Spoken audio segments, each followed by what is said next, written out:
All right, so I'm gonna go into a video. The only thing I want you to pay attention to is what are you noticing in the video?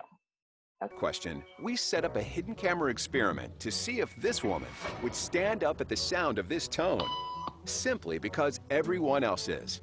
You might be thinking you'd never go along with this. Or would you?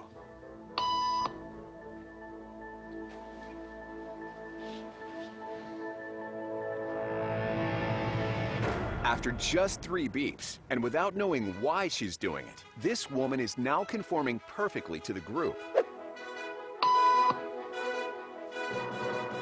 But what happens if we take the group away?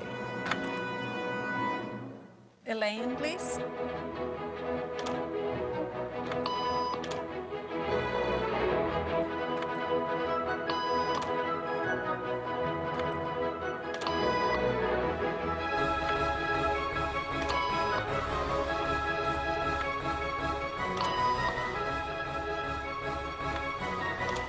Okay, now she's alone. The crowd is gone and nobody is watching her, except our hidden cameras. What do you think she'll do?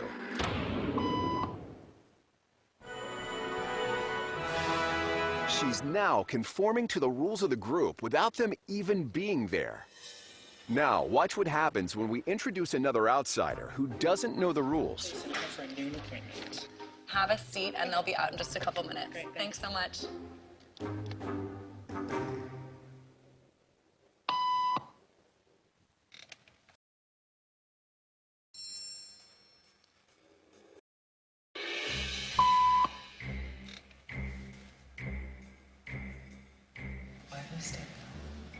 Everybody was doing it, so I thought I was supposed to.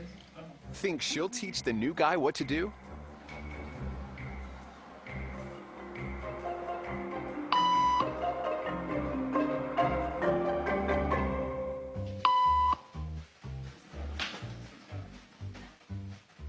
We kept the cameras rolling as more unsuspecting patients arrived.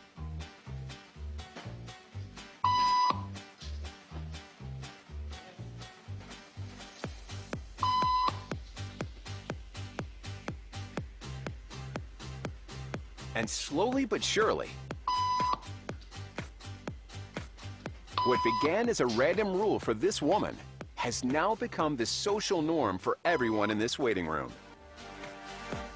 Great, I really enjoyed that video. Actually, it was my children who found it. Said, Mom, you gotta look at this, it's so cool, because we were talking about another experiment actually that had something similar. So what we're gonna do now is go into breakouts.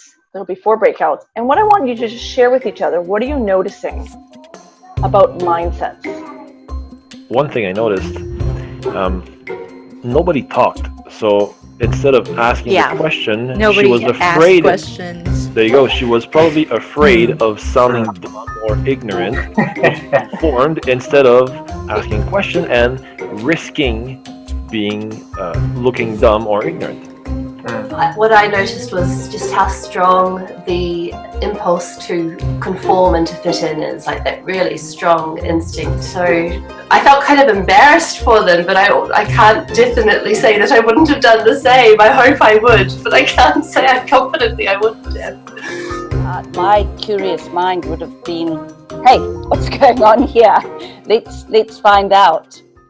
You know, what did you come up with in terms of what you think mindset is? What is mindset? That it's a framework of thinking or perception that influence their habits or that they've already established, or patterns that they've adjusted to, and that reflects their behavior or reactions to some things.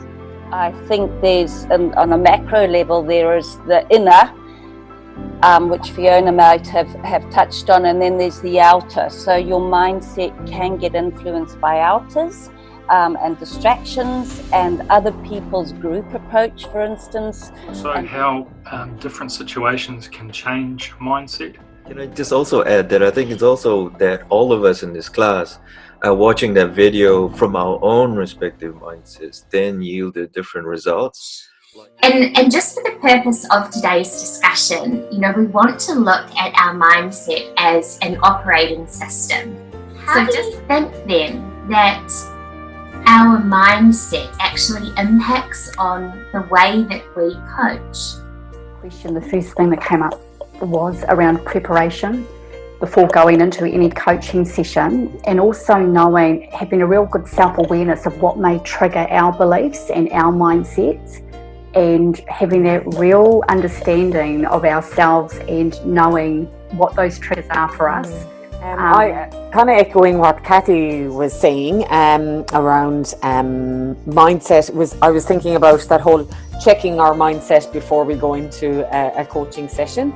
So that our mindset is generally, our mindset informs our actions and what we might say. So, you know, knowing what's the right mindset that I need to have to bring my best self as a coach, and am I in that mindset right now? You know, and if I'm not, what needs to change? What do I need to shift, and what do I need to let go of so that I am giving my best to this person? You know, one that I'm hearing very strongly is being able to step into your coaching conversation in a way that you're really able to hold the space for your client. Something else that's really shining through is not putting our own beliefs of what is and is not possible onto our clients, and actually having the view that our clients are capable, they are resourceful, they are whole. We're not all conscious of the mindset that we have put on, hat that we've put on as we've entered our coaching conversation, because very often we have a default mindset that we've adopted over the years based on our own understanding of what professional coaching actually is.